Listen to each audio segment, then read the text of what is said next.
प्रधानमंत्री नरेंद्र मोदी ने पहले अंतर्राष्ट्रीय सौर महोत्सव के संबोधित करते हुए इस दौरान प्रधानमंत्री नरेंद्र मोदी ने ग्रीन एनर्जी नवीनीकरण ऊर्जा पर जोर दिया है। संबोधन की शुरुआत में उन्होंने सभी का प्रथम अंतर्राष्ट्रीय सौर महोत्सव में स्वागत किया और उन्होंने कहा कि ऐसा करते हुए मुझे अत्यंत प्रसन्नता महसूस हो रही है। मैं इस अद्भुत पहल के लिए अंतर्राष्ट्रीय सौर गठबंधन को बधाई देता हूं। अंतर्राष्ट्रीय सौर महोत्सव पूरी दुनिया को सूर्य के प्रभाव का जश्न मनाने के लिए एक साथ लाता है और यह एक ऐसा त्योहार है जो हमें एक बेहतर ग्रह बनाने में मदद करेगा। Of the Vedas, each about the sun. Even today, millions of Indians chant it daily. Many cultures across the world have respected the sun in their own ways. Most regions also have festivals related to the sun. This International Solar Festival brings the whole world together to celebrate the sun's impact. This is a festival that will help us build a better planet. And Uttar Pradesh के कासगंज में महिला अधिवक्ता की हत्या के विरोध में आज अलीगढ़ में अधिवक्ताओं ने विरोध प्रदर्शन किया। सैकड़ों अधिवक्ता अपने चैम्बरों को छोड़कर सड़क पर आ गए और जमकर प्रदर्शन किया गया। अधिवक्ताओं की मांग है कि महिला अधिवक्ता के हत्यारों को तुरंत सजा दी जाए और उनके घरों पर बुलडोजर चलाया जाए। महिला अधिवक्ताओं ने कहा कि भाजपा बेटी बचाओ बेटी पढ़ाओ की बात करती है। महिला अधिवक्ताओं का कहना है कि देश में जंगल राज कायम है। महिला अधिवक्ताओं का यह भी कहना है कि पहले बंगाल में एक डॉक्टर की हत्या कर दी गई और उसके बाद अब कासगंज में भी महिला अधिवक्ता की हत्या की गई है।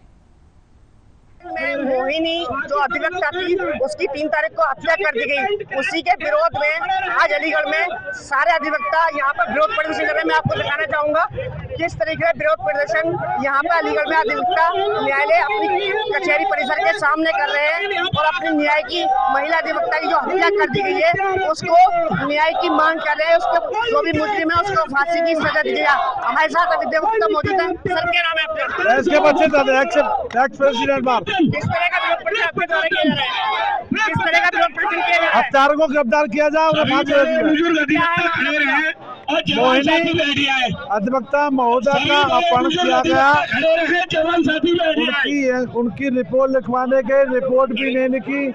उनकी दूसरे दिन डेड बॉडी मिली है तो उस पर पुलिस कोई कार्रवाई नहीं कर रही है। उसके विरोध में पूरा उत्तर प्रदेश का अधिवक्ता हड़ताल पर है और अभी तो गंगड़ाई है और पूरा देश में पूरा चक्का जाम करेंगे।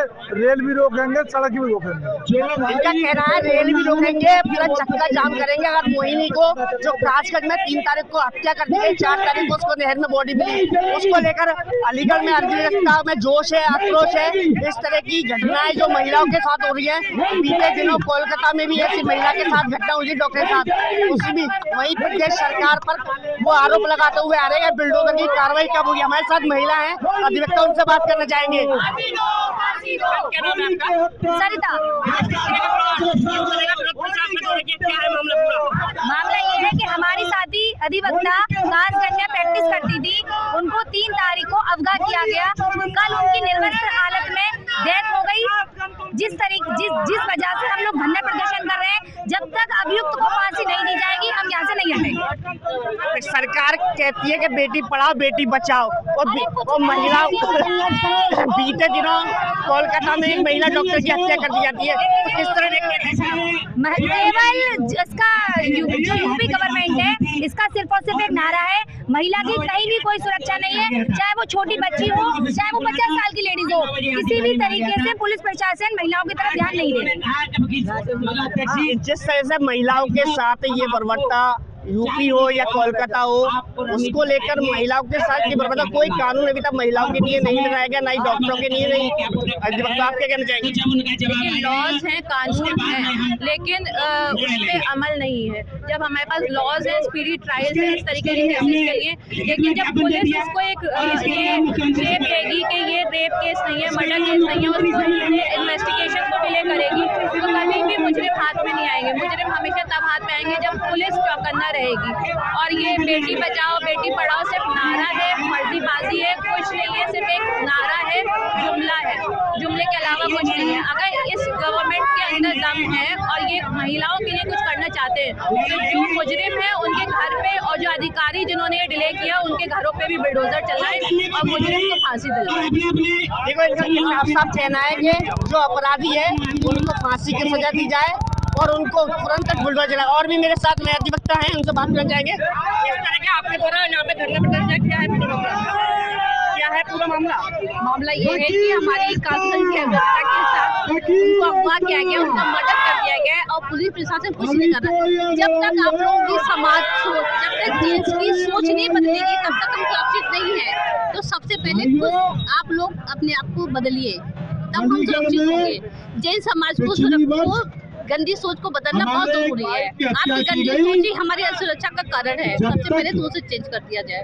अधिवक्ता ही जनता का केस लड़ती है, उनको न्याय दिलवाती है, और एक अधिवक्ता महिला के साथ इतनी घटना हो जाना। जनपद कासगंज में महिला अधिवक्ता की हत्या के उपरांत यह ज्ञापन दिया गया है। इसमें अधिवक्ता सुरक्षा, विशेष तौर पर जो महिला अधिवक्ता की सुरक्षा है, उस परिप्रेक्ष्य में यह ज्ञापन दिया गया है। इसका शीघ्र प्रेषण करा दिया। जाम भी लगा हुआ है? नहीं, वो ज्ञापन दिया गया है, इनके द्वारा जो है थोड़ा प्रदर्शन किया गया था। 3 तारीख को हमारी एक महिला अधिवक्ता थी कासगंज की, मोहिनी तोमर, जो कि क्रिमिनल की अधिवक्ता थी।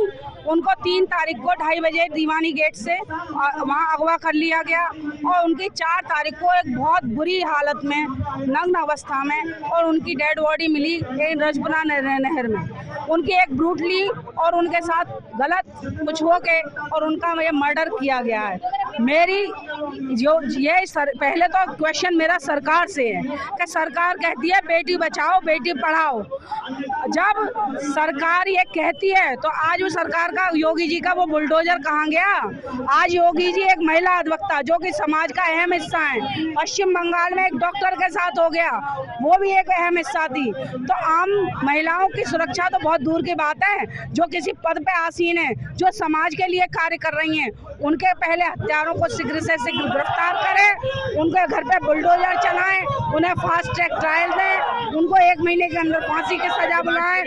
अगर अगला और मैं तो यहाँ तक कह रही हूँ कि अगर पुलिस प्रशासन चूड़ी पहन के बैठा ना होता तो ये इतना घोर अपराध ना हुआ होता। और अभी भी अगर वो चूड़ी पहन के बैठे हैं तो वो हम महिला अधिवक्ताओं के हाथ में उस हत्यारे को दे दें। क्योंकि कासगंज में एक लेडी एडवोकेट के अगेंस्ट रेप एंड मर्डर का केस सामने आया है और पुलिस ने उसको बहुत डिले किया। और ऐसे केसेस में डिले करने का मतलब होता है कि जो अक्यूज्ड हैं, जो मुजरिम है, उनको पकड़ने में बहुत मुश्किल होगी और उसको डिले करते रहे। और जबकि उसकी जिस हालत में बॉडी बरामद हुई है उसे बहुत क्लियर था कि रेप और मर्डर का केस है।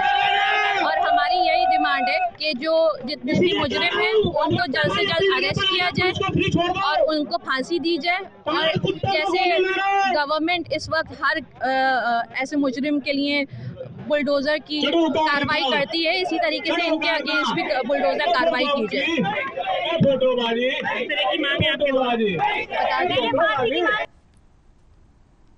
खबरों में आगे बढ़ते हैं। राष्ट्रीय शिक्षक दिवस के अवसर पर आयोजित हो रहे Delhi state teachers award program का दिल्ली की शिक्षा मंत्री आतिशी ने दीप जलाकर शुभारंभ किया। और इस मौके पर शिक्षा मंत्री आतिशी ने कहा कि आज हमारे स्कूलों में स्पेशल नीड्स वाले काफी बच्चे पढ़ाई कर रहे हैं और इन बच्चों का बेहद खास तरीके से ध्यान रखने वाले 2 टीचर्स को आज हमने सम्मानित किया है। और इन शिक्षकों से सभी अध्यापकों को सीख लेनी चाहिए कि हमारे लिए प्रत्येक छात्र महत्वपूर्ण है और सभी का अच्छे तरीके से ख्याल रखना चाहिए।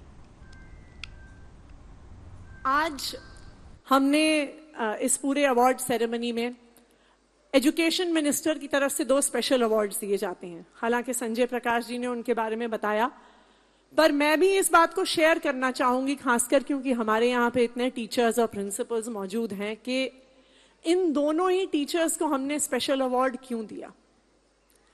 देखिए, टीचर जब एक क्लासरूम में खड़े होते हैं तो क्लासरूम के आगे की 2-3 रोज में कुछ ऐसे बच्चे होते हैं जो हमेशा हमारा ध्यान आकर्षित करते रहते हैं, जो हमेशा हमसे हमारी अटेंशन खींचते रहते हैं, जो हर सवाल पर अपना हाथ सबसे पहले खड़े करते हैं और अपनी बात को रखना चाहते हैं। लेकिन उस क्लास की बैक रो में भी बच्चे हैं जिनको शायद आगे वाली रो से बच्चों से ज्यादा ध्यान की जरूरत है। लेकिन उन बैक रो के बच्चों को भूलना थोड़ा आसान होता है। लेकिन अगर उस लास्ट रो के बच्चों से भी ज्यादा कुछ ऐसे बच्चे हैं जिनको और भी ज्यादा हमारे ध्यान की जरूरत है, वो हैं उस बच्चे जिनको भगवान ने स्पेशल नीड्स के साथ पैदा किया है। और आज हमारे स्कूलों में स्पेशल नीड्स के इतने बच्चे हैं। एक स्पेशल अवार्ड हमारी एक ऐसी ही teacher MCD primary school east of Kailash की निहारिका कुमारी को दिया है मैंने, क्योंकि जिस प्रकार उन स्पेशल नीड्स के स्टूडेंट्स के साथ ये टीचर एंगेज कर रही थी। नॉर्मली हम अपनी क्लास में फ्रंट रो से छोड़कर बैक रो के बच्चों को अटेंशन नहीं दे पाते, लेकिन स्पेशल नीड्स के बच्चों को इतने सम्मान के साथ और इतने प्यार के साथ मुझे लगता है कि कोई टीचर अगर पढ़ाती है तो वो सब टीचर्स के लिए रोल मॉडल होनी चाहिए।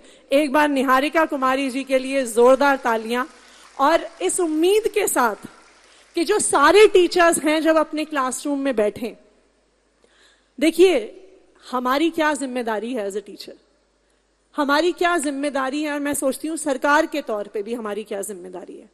कुछ लोग ऐसे हैं जिनको भगवान ने बहुत कुछ दिया है, लेकिन हमारी जिम्मेदारी उनके प्रति ज्यादा है जिनको भगवान ने थोड़ा कम दिया है। तो एक स्पेशल एजुकेटर जो इतने प्यार से, इतने सम्मान से अपने बच्चों के प्रति डील कर रही हैं, मुझे लगता है हम सबके लिए रोल मॉडल हैं। और मैं ये उम्मीद करती हूं कि हमारे दिल्ली शहर का हर टीचर उस बच्चे के बारे में सोचेगा जो आखिरी रो में बैठा है, जिसको समझने में सबसे ज्यादा समय लगता है, क्योंकि वो बच्चा भी जरूरी है। Every child is important. ये बात मुझे लगता है कि हर शिक्षक को याद करने की जरूरत है। आज हम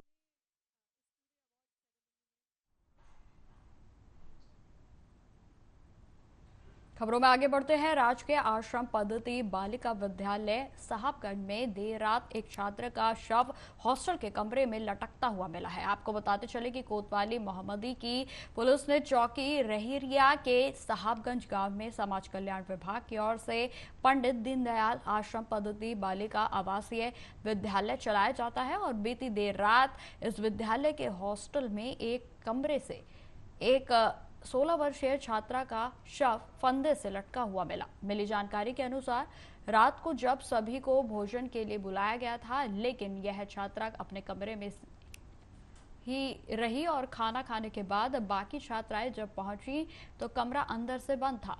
पास की खिड़की से छात्रा का शव लटकता हुआ दिखाई दिया, और सूचना पर मौके पर पहुंची पुलिस ने जो है इस बात की पूरी जानकारी ली, और जिसके बाद आपको बताते चले कि शव को फंदे से लटकाकर पोस्टमार्टम के लिए भेज दिया गया है। विद्यालय में आए, यहाँ से फोन मतलब पुलिस ने लगाया था। किस समय लगभग? करीब 10 बजे टाइम था। क्या हुआ है? उन्होंने कहा कहाँ हो? हमने घर पे कि आपकी लड़की साहबगंज में पढ़ती है। मैंने कहा जी कि आप साहबगंज स्कूल में आइए। बस फिर मैंने कहा ठीक है अभी आ रहे हैं। यहाँ आए तो क्या हुआ? यहाँ आए तो उन्होंने बताया कि लड़की ने डेथ कर ली है, तो भटक रही है। क्या नाम था? निधि देवी। कितने वर्ष की है? 16 साल की। 16 साल। सुबह या दिन में आज बात हुई थी क्या? जी हमारी नहीं बात हुई आज। आपकी बात हुई? कल हुई थी? कल हुई थी तो कहा मम्मी से बात करेंगे। तो मैं बाहर था, मैंने कहा दूसरे नंबर पर कीजिए, नंबर लगाया, उनसे बात हुई थी, मेरे से कोई बात नहीं। कोई समस्या वगैरह रही थी क्या? नहीं, समस्या भी नहीं कुछ बताई थी मेरे को। विद्यालय में आए यहाँ से।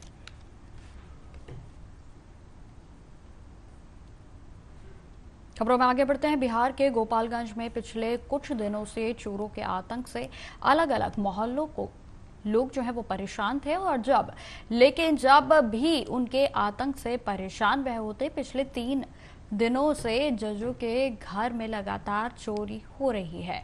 नगर थाना क्षेत्र के ऑफिसर कॉलोनी में चोरों ने कुटुंब न्यायालय यानी फैमिली कोर्ट के प्रधान न्यायाधीश धीरेन्द्र बहादुर सिंह के घर को निशाना बनाया और पुलिस की गश्ती के साथ साथ चुस्ती को चुनौती देते हुए मोटर समेत कीमती सामान की चोरी कर ली गई। और उतना ही नहीं, किशोर न्याय बोर्ड के न्यायिक दंडाधिकारी स्वाति दुबे के साथ साथ वेद प्रकाश तिवारी के यहाँ भी चोरी की वारदात को अंजाम दिया गया। हालांकि सदर एसडीपीओ प्रांचल ने इसे गंभीरता से लेते हुए छापेमारी करने की बात कही है, लेकिन इतना तो तय है कि बिहार में कानून व्यवस्था को लेकर उठ रहे सवालों के बीच अब अपराधियों के निशाने पर ऊंचे ओहदे वाले जज लोग भी शामिल हो गए हैं और जिसको लेकर पुलिस पर भी तमाम तरीके के सवाल खड़े हो रहे हैं। तो वहीं मामले में एसपी स्वर्ण प्रभात ने बताया कि चोरी को जो चोर हैं उनको गिरफ्तार कर सामान को बरामद कर लिया गया है और जिन दुकानदारों ने सामान को खरीदा था उनको भी गिरफ्तार कर लिया गया। तो आपको बताते चले कि बिहार में लगातार इस तरीके से चोरों का आतंक फैलता जा रहा है कि अब जहां जो गरीब दुकानों की बात की जाए या फिर तमाम घरों की बात की जाए वहां की तो खबरें आपने लगातार सुनी होंगी, लेकिन अब जजों के घर भी इन चोरों के हाथों से, इन चोरों के गिरोह से बच नहीं पा रहे हैं। आपको बताते चले कि चोरों ने जज के घरों को जो है अब अपना निशाना बनाया है और जिसमें उनके द्वारा इस वारदात को अंजाम दिया गया। इस खबर पर अधिक जानकारी के साथ हमारे साथ संवाददाता कुमार प्रदीप जी जुड़ गए हैं। तो प्रदीप जी, क्या है पूरा मामला, विस्तार से बताएं। जी, पूरा मामला गोपालगंज जिले के नगर थाना इलाके के ऑफिसर कॉलोनी का है, जहां चोरों ने चोरी की घटना को अंजाम दिया है। हालांकि 3 दिन के अंतराल में 3 जज के यहाँ चोरों ने चोरी की वारदात को अंजाम दिया है।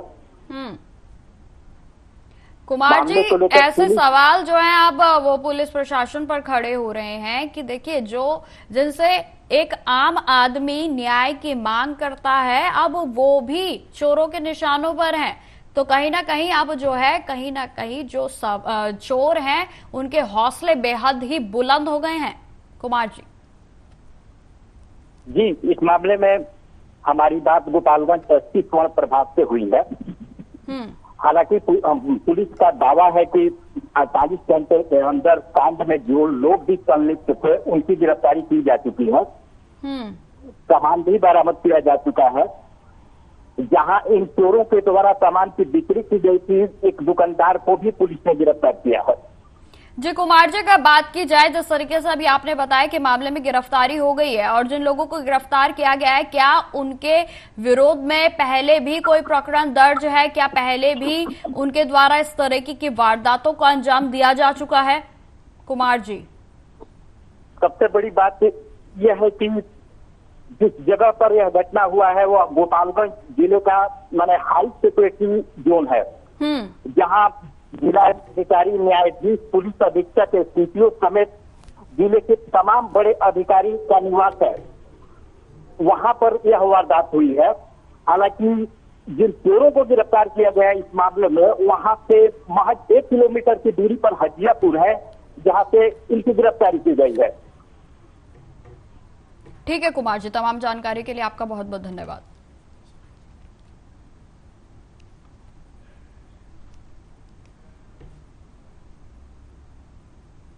खबरों में आगे बढ़ते हैं। उत्तर प्रदेश के लखीमपुर खीरी के जिले धोरहरा कोतवाली क्षेत्र के ट्रक और डीसीएम में आमने सामने से भिड़ंत हो गई। भीषण टक्कर के बाद जो है हादसा हो गया। आपको बताते चले कि हादसे में ट्रक और डीसीएम चालकों में 3 लोगों की मौके पर ही दर्दनाक मौत हो गई, तो वहीं एक्सीडेंट में एक व्यक्ति पूरे तरीके से घायल हो गया है। हादसा बुधवार की सुबह करीब 5 बजे का बताया जा रहा है। दुर्घटना की सूचना पर पहुंची पुलिस ने मृतकों के शवों को पोस्टमार्टम के लिए भेज दिया है, तो वहीं घायल को अस्पताल में भर्ती कराया गया। आपको बताते चले कि धौरहरा कव्हारा मार्ग पर बुधवार की सुबह टापरपुरवा अमेठी गांव के निकट राजेंद्र शिल्पी पटेल महाविद्यालय के पास एक ट्रक सामने से आ रहा था और जिसमें कि लकड़ी भरी हुई थी। वहीं आपको बताते चले कि टक्कर इतनी तेज थी कि दोनों वाहनों के परखच्चे उड़ गए। तेज रफ्तार का कहर देखने को मिला है और घटनास्थल पर पहुंचे पुलिस अधिकारी के साथ साथ प्रशासन की टीम भी एक्सीडेंट की स्थिति को देखकर बेहद हैरान रह गई।